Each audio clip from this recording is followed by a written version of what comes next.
సంగారెడ్డి జిల్లా గుమ్మడిదల మండలం దోమలగూడలో హెట్రో పరిశ్రమను మూసేయాలని చిన్నారులు ర్యాలీ చేశారు. గ్రామంలోని నల్లకుంట చెరువు నీరు ఎర్ర రంగులోకి మారడానికి హెట్రో పరిశ్రమే కారణమని వారు ఆరోపిస్తున్నారు. పరిశ్రమని వెంటనే మూసేసి తమ భవిష్యత్తు కాపాడాలని చిన్నారులు ర్యాలీ చేశారు.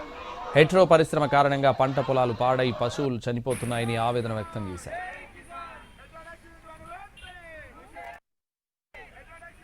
మేము ఈ హెట్రో డ్రగ్స్ యూనిట్ 1 కంపెనీ వల్ల మేము ఎంతో సఫర్ అవుతున్నాము. అక్కడ ఒక చెరువు ఉంది, ఆ చెరువు వాటర్ మా బర్రెలు తాగుతాయి.